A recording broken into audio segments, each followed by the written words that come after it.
Now check audio and video.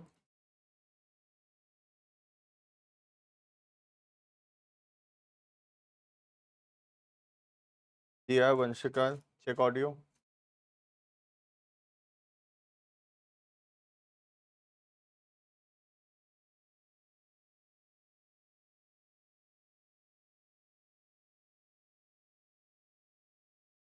तेरा last class में जो पढ़े थे थोड़ा रिवाइज करेंगे 2 मिनट फिर आगे पढ़ेंगे.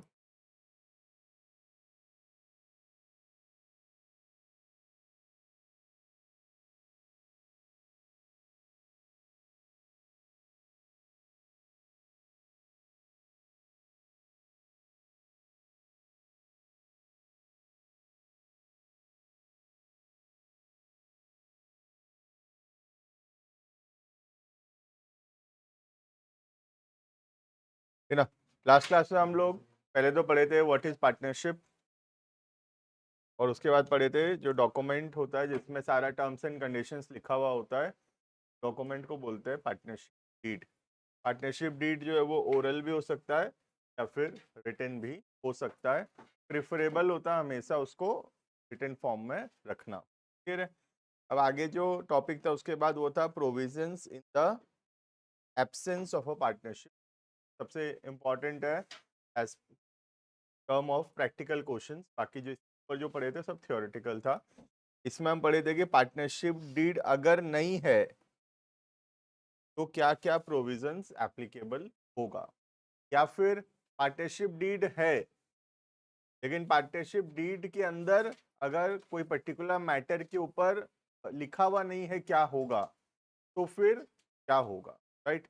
तो हमेशा ये बात याद रखना जो बताया था कि अगर पार्टनरशिप डीड है तो जो पार्टनरशिप डीड में लिखा हुआ है वही हमेशा होगा. चाहे कुछ भी लिखा हुआ हो वही होगा हमेशा. राइट. लेकिन अगर पार्टनरशिप डीड नहीं है तो फिर क्या क्या होगा ये पार्टनरशिप एक्ट के अंदर दिया हुआ है. राइट. ठीक है. पार्टनरशिप एक्ट के अंदर दिया हुआ है. तो हम पढ़ेंगे क्या क्या चीज दिया हुआ है जो पार्टनरशिप एक्ट के अंदर दिया हुआ है इन द एब्सेंस. पहला दिया हुआ है कुछ भी प्रॉफिट हो या लॉस हो that will be shared equally. Right. You have to remember it. All the 6 provisions you have to remember it. Right. Second, there will be no interest on capital. कोई कितना भी कैपिटल क्यों ना लगाया हो हम उसको इंटरेस्ट ऑन कैपिटल नहीं देंगे. There will be no interest on capital. कोई कितना भी ड्राइंग्स किया हो there will be no interest on drawings. Drawings नहीं होगा. ठीक है. कोई भी सैलरी या कमीशन नहीं दिया जाएगा किसी भी पार्टनर. ठीक है. Next, interest on loan by partner. Partner जो लोन दिया उसके ऊपर इंटरेस्ट देंगे. कितना percent? 6% per annum interest on loan दिया जाएगा.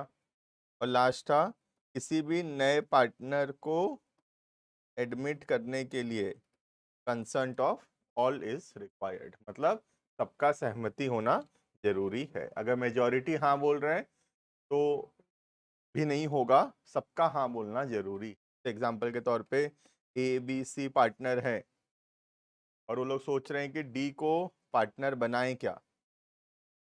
अब इसमें सोच लो ए हाँ बोल रहा है, बी हाँ बोल रहा है, सी मना कर रहा है. तो नॉर्मली तो मेजॉरिटी है, 2 लोग हाँ बोल रहे हैं, एक आदमी मना कर रहा है. तो हमको ऐसा लग सकता है कि एडमिशन करना चाहिए लेकिन एडमिशन नहीं कर सकते हम. कि पार्टनरशिप डीड अगर नहीं है तो किसका सहमति चाहिए? Consent of all is required. मतलब सिर्फ 2 जन हाँ बोलने से नहीं होगा.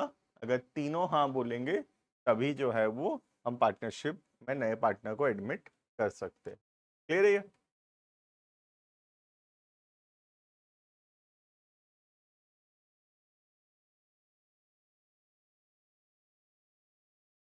ठीक ना. एग्जाम्पल लिखेंगे एक दो क्वेश्चन. बुक तो अभी है नहीं आई थिंक पास. आ गया है मेरे हिसाब से ऑनलाइन मिल रहा है देख लेना. 2026 एडिशन देख के लेना बस, ठीक है। ऑनलाइन मिल रहा है, हो सके तो उसको ऑर्डर कर दो ऑनलाइन, बिकॉज यहाँ आते आते टाइम लग सकता है। ऑनलाइन मंगाओगे तो आ जाएगा 4-5 दिन, ठीक है। मंगा लेना उसको। कृष्णा भेजा था मेरे को, मिल रहा है ना, ऑर्डर किया हो ना, तो ऑर्डर करो उसको, बिना ऑर्डर क्या फ़ायदा, ठीक है। ऑर्डर कर देना उसको, ठीक है। ठीक ना, example.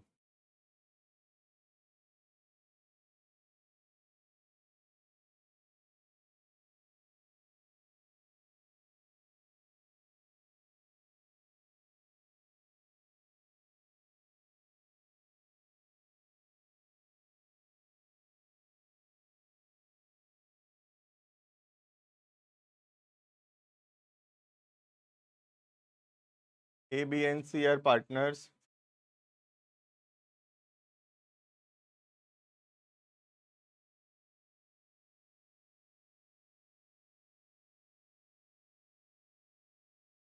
A B and C are partners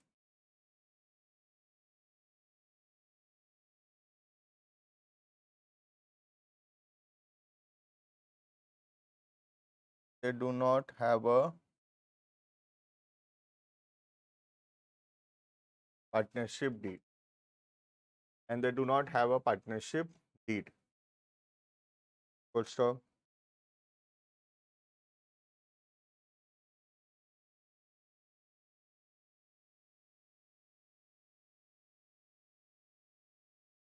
Following disputes,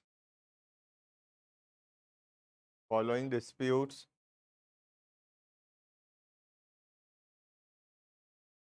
following disputes have arisen.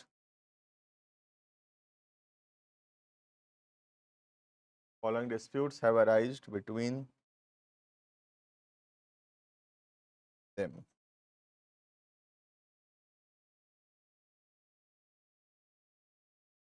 Online में जिनका फर्स्ट क्लास है, एक क्लास ऑलरेडी हो चुका है, तो थोड़ा बेसिक पढ़े हम लोग, ठीक है। I will share the video.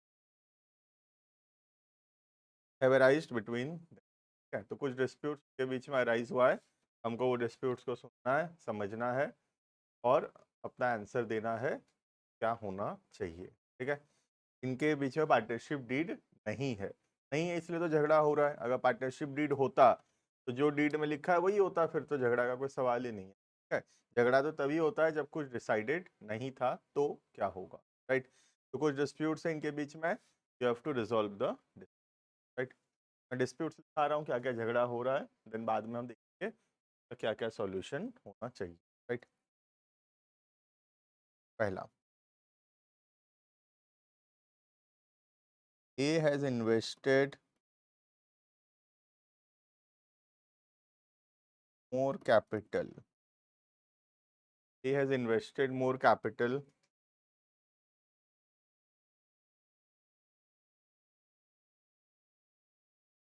and demands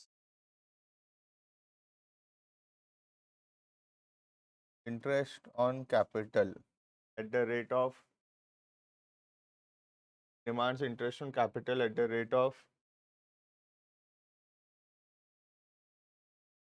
6% per annum.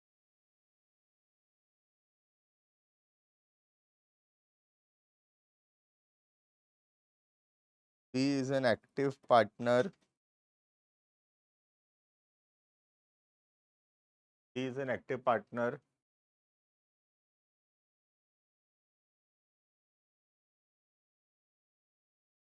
and demands salary at the rate of 10,000 per month. He is an active partner, demands salary at the rate of 10,000 per month.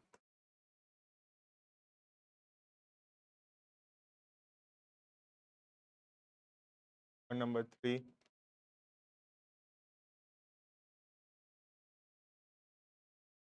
He demands interest on loan given by him, the firm, at the rate of 9% per annum. C demands interest on loan given by him to the firm at the rate of 9% per annum.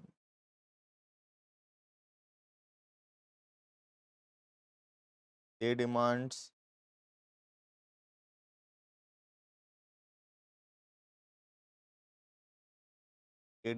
profit to be shared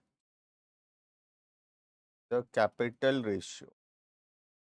ये बोल रहा है कि profit को capital के ratio में बांटो, जो जितना कैपिटल लगाया है उसको उतना प्रॉफिट में हिस्सा मिलना चाहिए। ये पॉइंट नंबर 4 कर दो, sorry.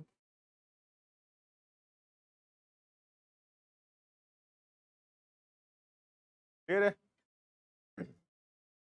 So here are some disputes which have been among the partners arisen and we have to tell इसमें से कौन सा मैटर में क्या हमारा आंसर होना चाहिए, राइट? तो हम ऑलरेडी पढ़े हैं क्या क्या होना चाहिए in the absence of a partnership deed. 6 point है उसमें और वो 6 पॉइंट के हिसाब से हमको देखना है इसमें क्या होना चाहिए, राइट? सबसे पहला पहले डिस्कस कर लेते हैं फिर लिखेंगे, ठीक है? पहला बोल रहा है, ए बोल रहा है कि ए ज्यादा कैपिटल लगाया है बिजनेस में और इस वजह से ए को 6% पर एनम का इंटरेस्ट ऑन कैपिटल मिलना चाहिए। अब तुम बताओ, in the absence of a partnership deed क्या इंटरेस्ट ऑन कैपिटल अलाउ होना चाहिए? No, interest on capital should not be allowed. तो पहला आंसर होगा हमारा कि इंटरेस्ट ऑन कैपिटल नहीं दिया जाएगा, ठीक है? क्वेश्चन देखो तुमको वैसे मतलब कन्विंस करने का कोशिश करेगा, है ना? हमको कन्विंस होना नहीं है, हमको अपने प्रोविजंस को याद रखना है। कोशिश करेगा कन्विंस करने का कि ए ज़्यादा पैसा लगाया है, थोड़ा इंटरेस्ट दे दें क्या उसको? बी बहुत मेहनत कर रहा है, दिन भर काम कर रहा है, बी काम कर रहा है, ए और सी घर में सोते रहते हैं, बी थोड़ा एक्स्ट्रा सैलरी मांग रहा है, दे दें क्या? तो कन्विंस करने की कोशिश करेगा क्वेश्चन, रीजन दे, but we have to stick to the provision. Provision क्या बोलता है, राइट? तो interest on capital not allowed, right?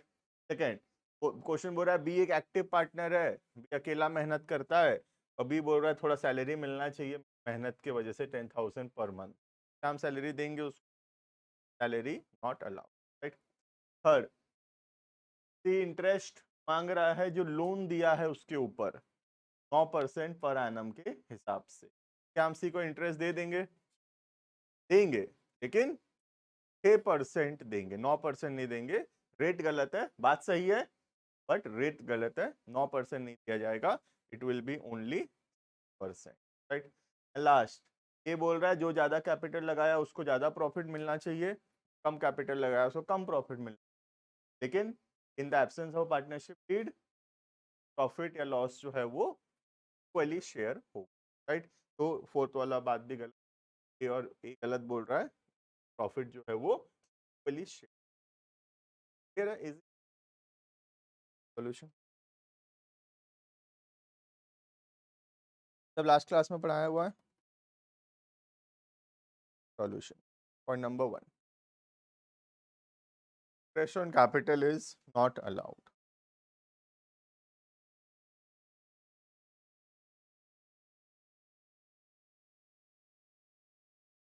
On capital is not allowed.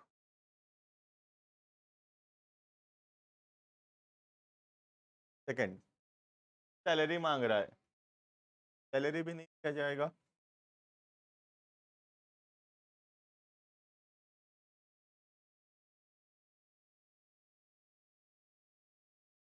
Salary is not allowed.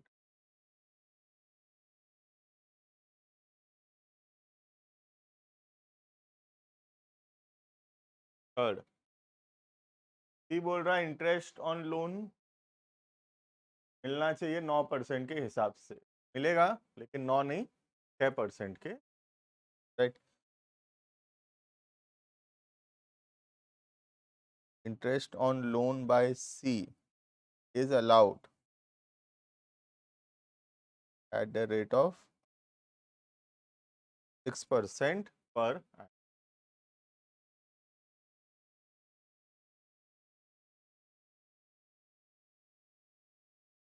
Point number 4, ये डिमांड कर रहा है प्रॉफिट कैपिटल रेशियो में बटेगा, बटेगा equal होगा,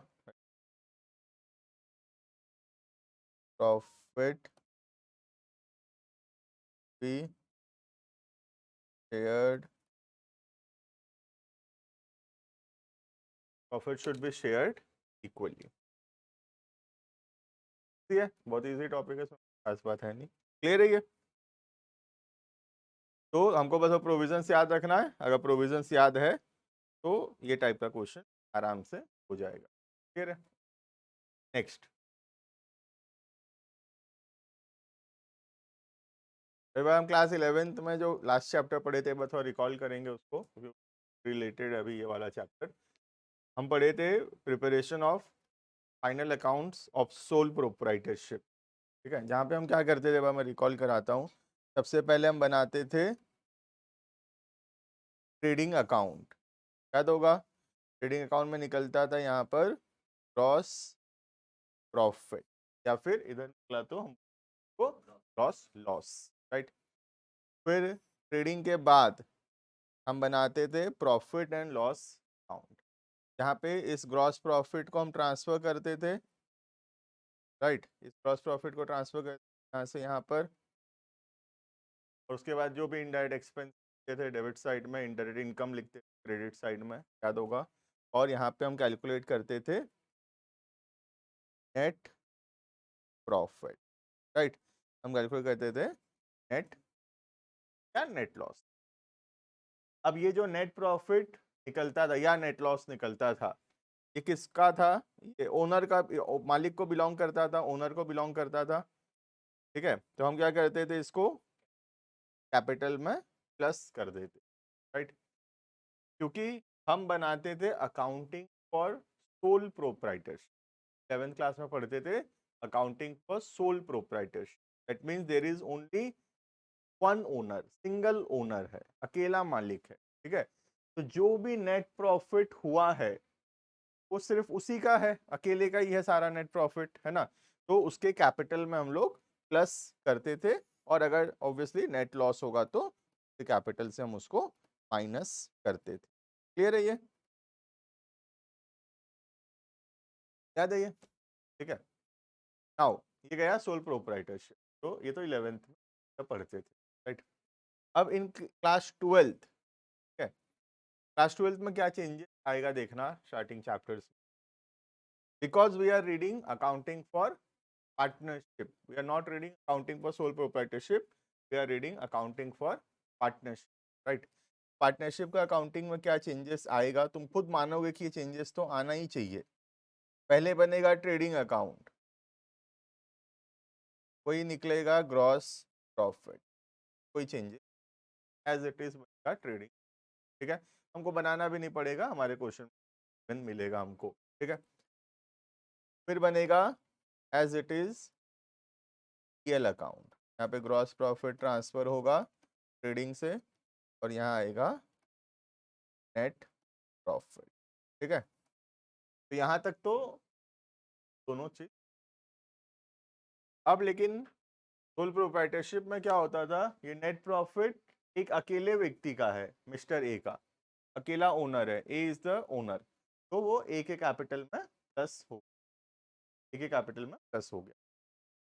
but for in case of partnership there are multiple owners, बहुत सारे मालिक है यहाँ तो, है ना। यहाँ पे सोच लो 3 जन है, ए बी सी, 3 लोग हैं, तो ये जो भी नेट प्रॉफिट है ये तो अकेले का नहीं है, 3 लोगों का है। ठीक है, तो हम सीधा इसको बैलेंस शीट में कैपिटल में ऐड नहीं कर सकते। कैपिटल में ऐड करोगे ए के बी के,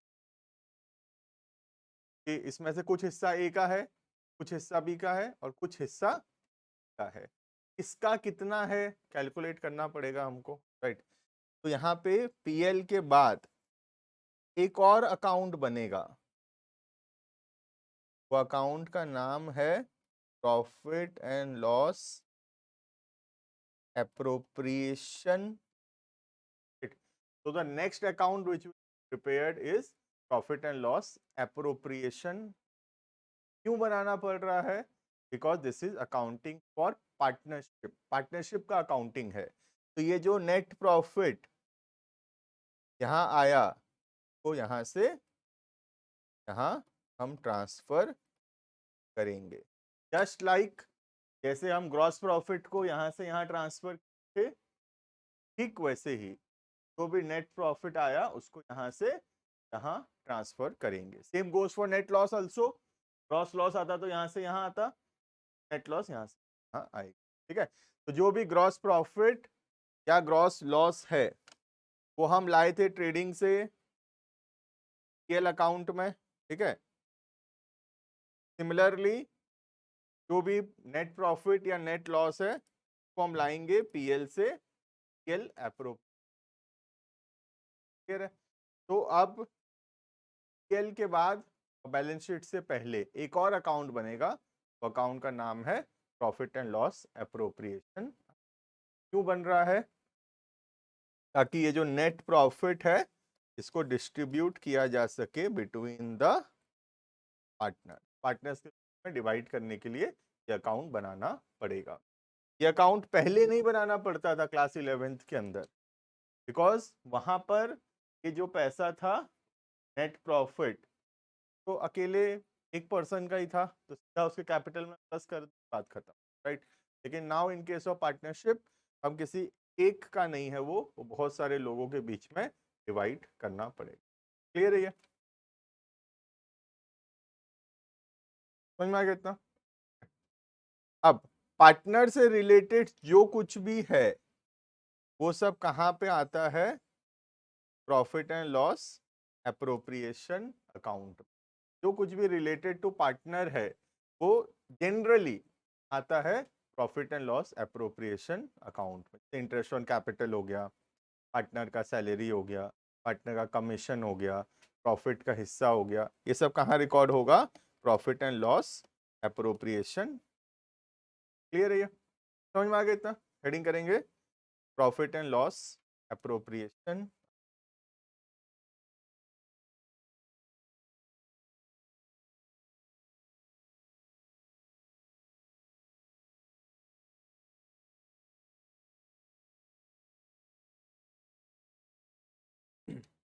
और इम्पोर्टेंट कॉन्सेप्ट है ये।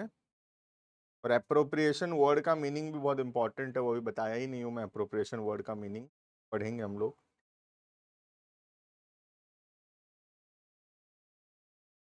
तो कहाँ पे बनता है पीएल एप्रोप्रिएशन अकाउंट? पीएल के बाद और बैलेंस शीट से पहले। ठीक है, तो पहले बनेगा ट्रेडिंग, फिर बनेगा पीएल, और फिर बनेगा पीएल एप्रोप्रिएशन। ठीक है, अब हमारे सिलेबस के अंदर क्लास 12th में हमको क्वेश्चन में नेट प्रॉफिट दिया हुआ रहता है। तो नेट प्रॉफिट अगर दिया हुआ है that means we don't have to prepare trading account, we don't have to prepare PL account, we have to directly prepare PL account। Clear है? कॉन्सेप्ट पता होना चाहिए कैसे बनता है, बट ये ट्रेडिंग व्रेडिंग और नहीं बनाना पड़ेगा, ये सब 11th में खत्म हो गया। सीधा हमको बनाना पड़ेगा पीएल एप्रोप्रिएशन। क्लियर है? देखना heading profit and loss appropriation. PL appropriation account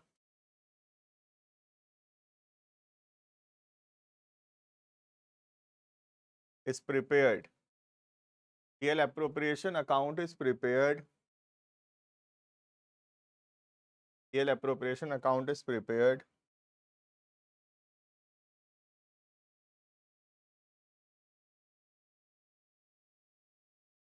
after the preparation of PL account.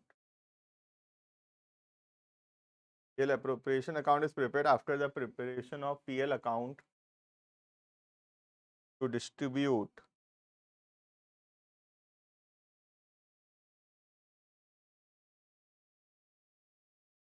net profit or net loss among the partners. To distribute net profit or net loss among the partners as per the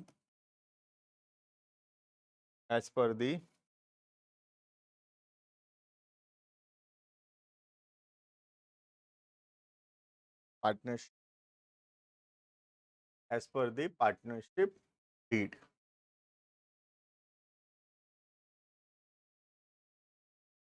ठीक है।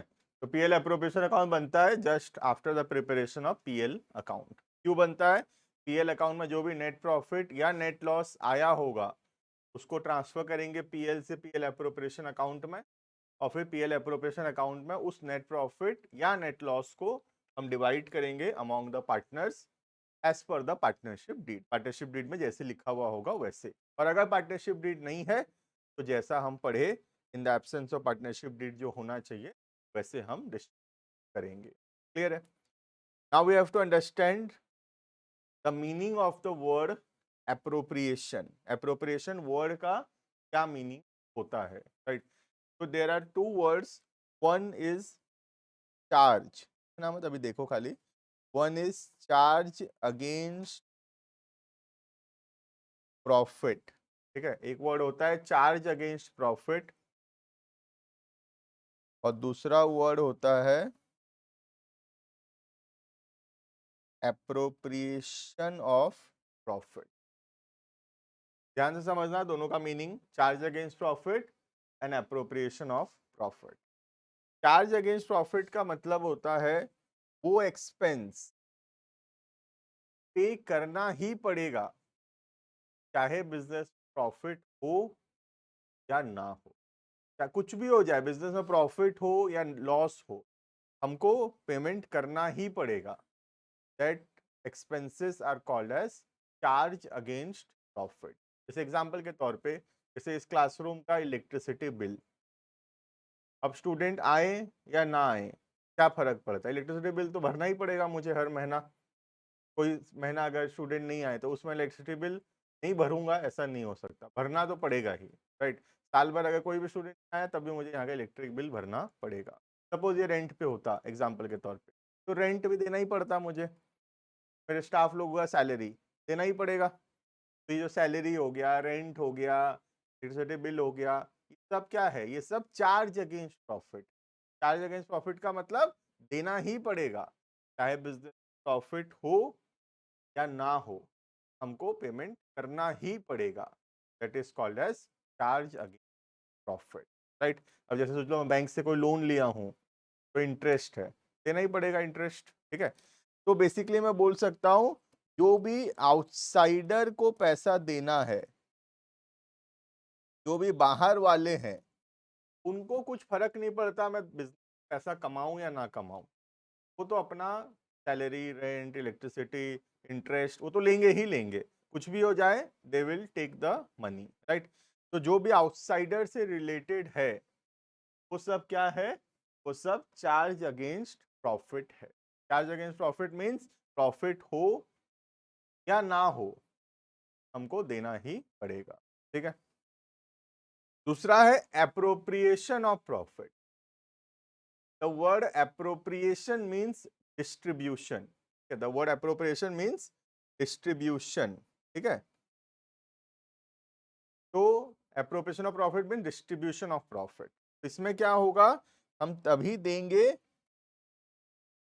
जब profit होगा। Profit होगा तो देंगे, profit नहीं होगा नहीं देंगे। को बोलते हैं एप्रोप्रिएशन ऑफ प्रॉफिट। समझ में आ रहा है? Charge against profit and appropriation of profit. Charge against profit का मतलब है प्रॉफिट हो या ना हो, चाहे बिजनेस में प्रॉफिट हो या बिजनेस में लॉस हो, हमको देना ही पड़ेगा, को बोलेंगे चार्ज अगेंस्ट।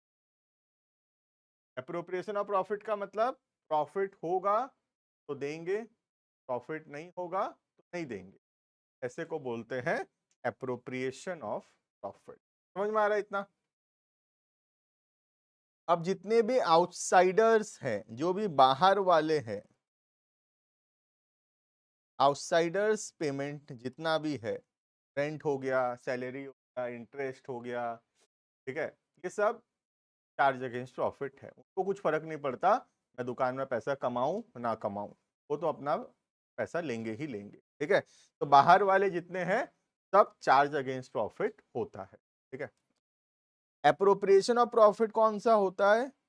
जो पैसा हमको पार्टनर्स को देना है, वो सब एप्रोप्रिएशन ऑफ प्रॉफिट। मतलब पार्टनर को पैसा कब मिलेगा?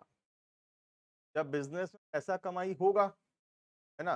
तो पार्टनर का सैलरी, पार्टनर का कमीशन, पार्टनर का इंटरेस्ट ऑन कैपिटल, पार्टनर का प्रॉफिट में हिस्सा, सब कब मिलेगा पार्टनर को? जब प्रॉफिट होगा। जब प्रॉफिट ही नहीं हुआ तो हमको पार्टनर सैलरी नहीं देना पड़ेगा, लेकिन एम्प्लॉय सैलरी देना पड़ेगा। एम्प्लॉय थोड़ी मानेगा कि तुम्हारा बिजनेस में पैसा कमाई हुआ कि नहीं हुआ, तुम्हारा एम्प्लॉय तो पैसा लेगा ही लेगा। तो एम्प्लॉय सैलरी क्या है? चार्ज अगेंस्ट प्रॉफिट है। लेकिन पार्टनर का सैलरी वो एप्रोप्रिएशन ऑफ प्रॉफिट। समझ में आ रहा है? Interest on bank loan charge against profit है। बैंक तो अपना इंटरेस्ट लेगा ही लेगा, लेकिन इंटरेस्ट ऑन कैपिटल वो एप्रोप्रिएशन ऑफ प्रॉफिट है, पार्टनर से रिलेटेड है। समझ में आ रहा है? तो बोलने का मतलब है बाहर वाले से जो सब कुछ रिलेटेड है वो सब चार्ज अगेंस्ट प्रॉफिट, और जो सब कुछ पार्टनर से रिलेटेड है सब एप्रोप्रिएशन ऑफ प्रॉफिट होता है। समझ में आ रहा है? तो एप्रोप्रिएशन ऑफ प्रॉफिट कब होता है? जब प्रॉफिट होगा तभी देना होता है। प्रॉफिट अगर नहीं हुआ तो नहीं देना पड़ता। ठीक है? लेकिन चार्ज अगेंस्ट प्रॉफिट में क्या होता है? प्रॉफिट हो या ना हो देना ही पड़ता है। That is called as charge against. Clear है? तरह समझ में आ गया? तो आउटसाइडर से रिलेटेड तो सब कुछ चार्ज है ही, ये बात तो फिक्स है। ठीक है? लेकिन पार्टनर से रिलेटेड सब कुछ एप्रोप्रिएशन नहीं है। ठीक है? पार्टनर से रिलेटेड मैक्सिमम चीज एप्रोप्रिएशन है, सिर्फ दो चीजों को छोड़कर। ठीक है? Except two things, everything related to partner is an appropriation. वो दो चीज क्या है देखना। पार्टनर से रिलेटेड दो चीज, एक हो गया इंटरेस्ट ऑन लोन और दूसरा हो गया रेंट। ये दो चीज जो है ये पार्टनर से रिलेटेड होते हुए भी चार्ज अगेंस्ट प्रॉफिट होता है। ठीक है? रीजन बता देता हूं क्यों। क्योंकि अगर हम पार्टनर से लोन नहीं लेते, सपोज पार्टनर से अगर लोन नहीं लेते तो हम बैंक से लोन लेते, तो बैंक को तो लोन का इंटरेस्ट देना ही पड़ता हमको, चाहे प्रॉफिट हो या ना हो। ठीक है? अगर कोई पार्टनर तुमको लोन दिया है तो पार्टनर के लोन के ऊपर इंटरेस्ट देना ही पड़ेगा, चाहे बिजनेस में प्रॉफिट हो या ना हो। राइट? और दूसरा, अगर मैं किसी बाहर वाले से रेंट पे जगह लेता तो रेंट देना पड़ता मुझे, चाहे बिजनेस प्रॉफिट हो या ना हो। क्लियरली, अगर मैं किसी पार्टनर का बिल्डिंग को यूज कर रहा हूं तो भी मुझे रेंट देना ही चाहिए, चाहे बिजनेस में प्रॉफिट हो या फिर। समझ में आ रहा है?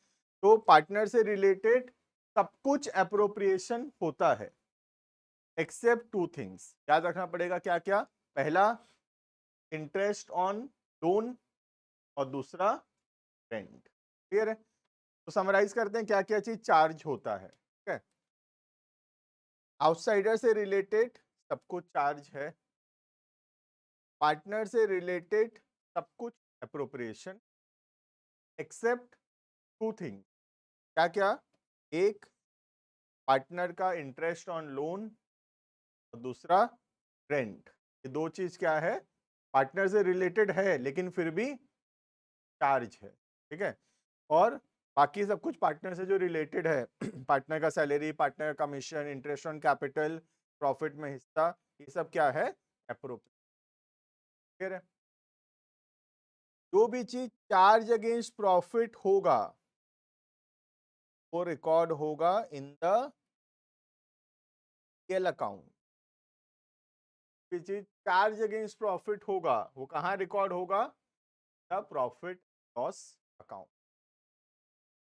और जो कुछ एप्रोप्रिएशन ऑफ प्रॉफिट होगा वो रिकॉर्ड होगा profit and loss appropriate. Class 11th के अंदर अगर डायरेक्ट एक्सपेंस है वो ट्रेडिंग में आएगा, और अगर इनडायरेक्ट एक्सपेंस है वो पीएल में आएगा, राइट। सिमिलरली क्लास 12th में अगर कोई चीज चार्ज अगेंस्ट प्रॉफिट है वो पीएल में आएगा, और कोई चीज अगर एप्रोप्रिएशन ऑफ प्रॉफिट है तो वो पीएल एप्रोप्रिएशन है। समझ में आ रहा है? जैसे 11th में डायरेक्ट और इनडायरेक्ट एक्सपेंस को समझना जरूरी था ट्रेडिंग पीएल बनाने के लिए, वैसे यहाँ पे पीएल एंड पीएल एप्रोप्रिएशन बनाने के लिए charge against profit and appropriation of profit का कॉन्सेप्ट जरूरी। क्लियर है ये?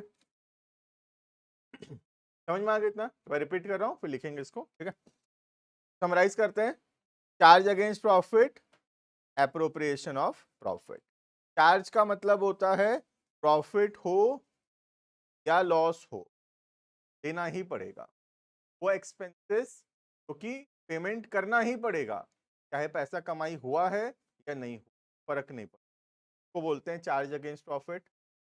एप्रोप्रिएशन ऑफ प्रॉफिट का मतलब प्रॉफिट हुआ है तो देंगे, प्रॉफिट नहीं हुआ है तो नहीं देंगे, बोलते हैं एप्रोप्रिएशन ऑफ, ठीक है। चार्ज अगेंस्ट प्रॉफिट क्या क्या चीज होता है? बाहर वालों का सब कुछ चार्ज होता है, बाहर वालों को क्या मतलब, बिजनेस प्रॉफिट हुआ नहीं हुआ वो तो अपना पैसा लेके जाए, तो बाहर वालों से रिलेटेड सब कुछ चार्ज होता है, ठीक है। पार्टनर से रिलेटेड सब कुछ एप्रोप्रिएशन होता है, सिर्फ दो चीजों, क्या क्या?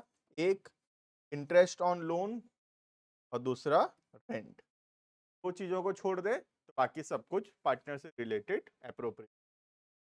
जो चीज चार्ज होगा वो सब रिकॉर्ड होगा पीएल अकाउंट में, तो कुछ भी एप्रोप्रिएशन होगा वो सब रिकॉर्ड होगा profit and loss account. Clear है ये?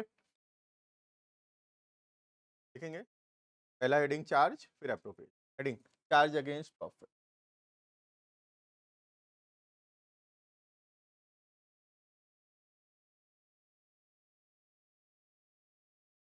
चेंज मत लिखना, चार्ज है, HAR है, मेरा आर एन सब।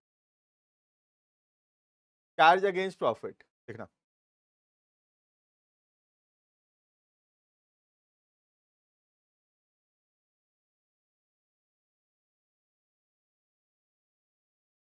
It means the expenses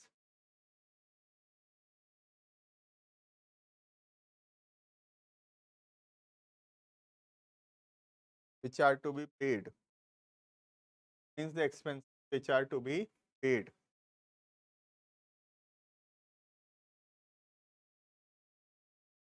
when if the firm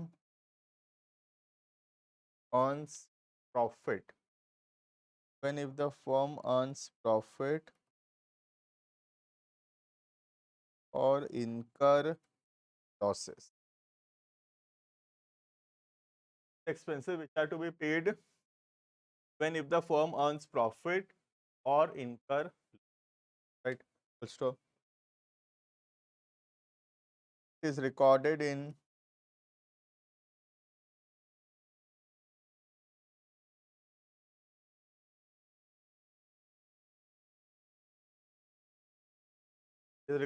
profit and loss,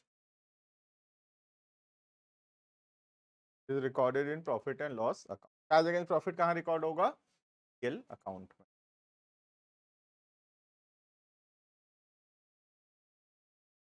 example outsider से रिलेटेड तो सब चार्ज है ही, ठीक है, उसका एग्जाम्पल में लिख के फायदा नहीं है। पार्टनर से रिलेटेड तो दो चीज चार्ज है वो हम लोग लिखेंगे, क्या क्या? Interest on loan by partner, जो कि पार्टनरशिप डीड नहीं है तो कितना परसेंट होता है? 6%। Interest on loan by partner, और दूसरा rent payable to partner.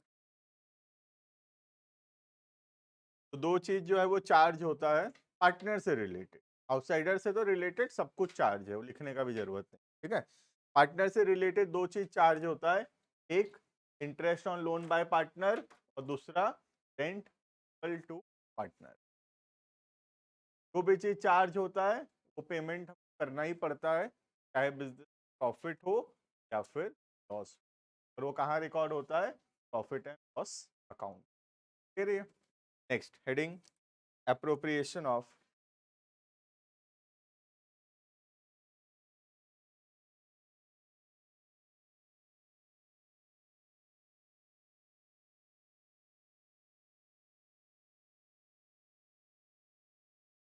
heading appropriation of profit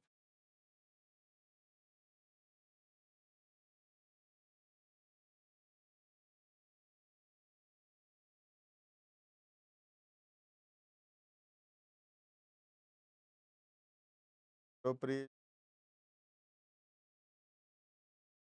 of profit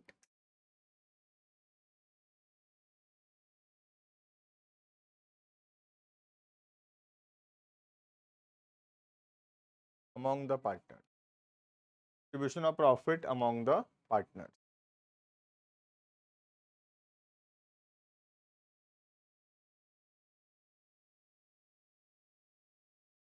It is done only if there is a profit. It is done only if there is a profit. अगर loss हुआ तो करने का जरूरत नहीं है, ठीक है, full stop. It is recorded in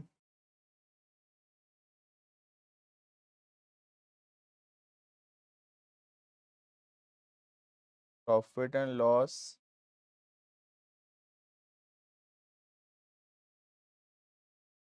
appropriation account.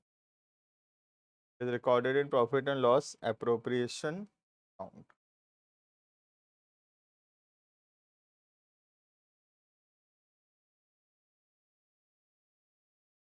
Example, interest on capital,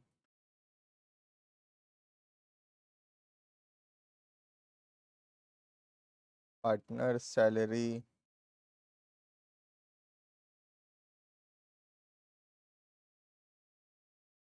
partner commission, share in profits, etc.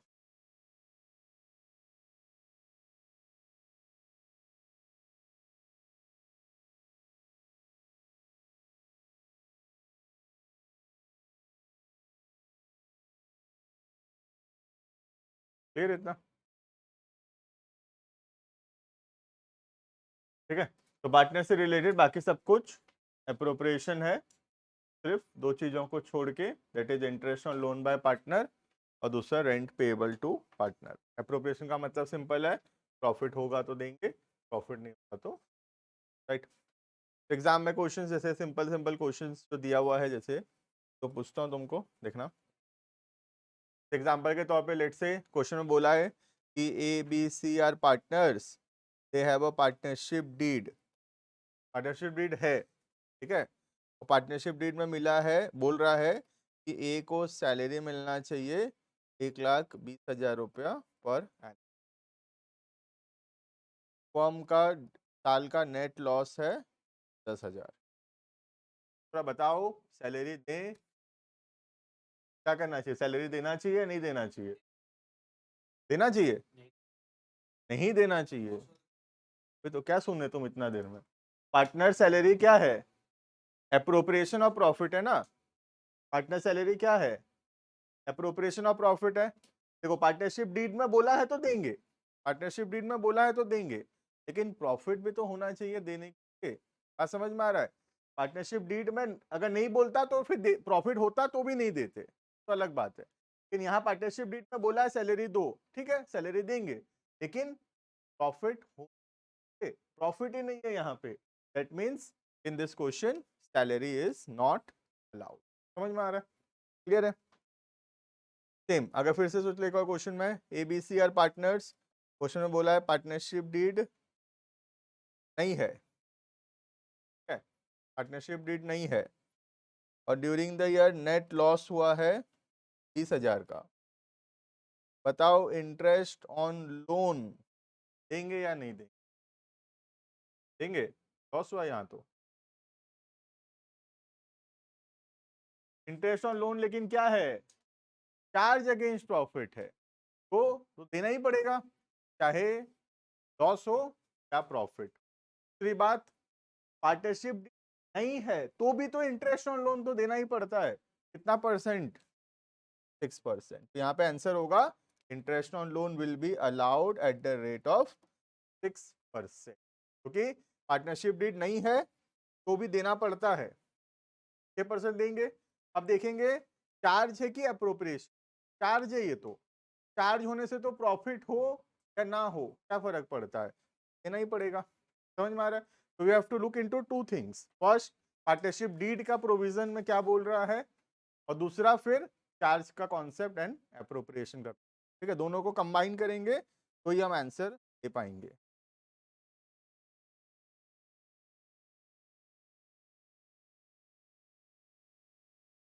और क्वेश्चन ये पूछता हूँ, देखो पार्टनरशिप डीड नहीं है, ठीक है, during the year net profit हुआ 2 लाख रुपया, हम सोच रहे हैं इंटरेस्ट ऑन कैपिटल दे दें 10%।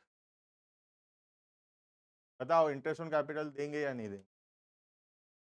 नहीं देंगे, कि पार्टनरशिप डीड नहीं है तो interest on capital is not allowed.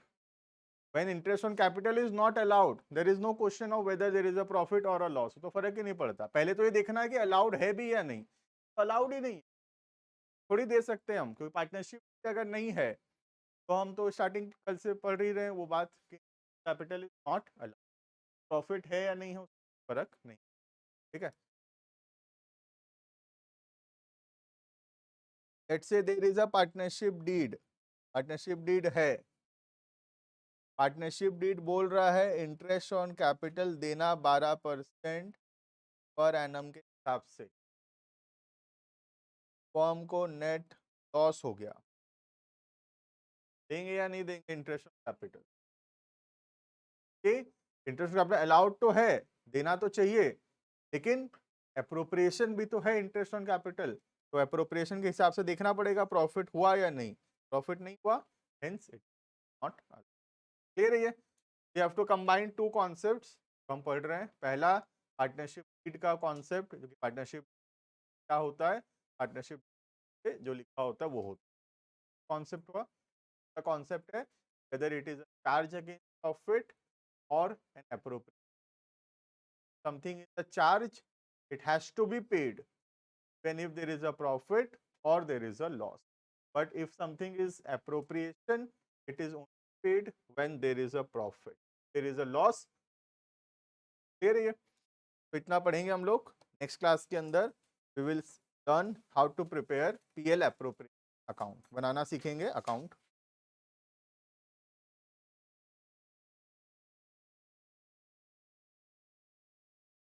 Online students के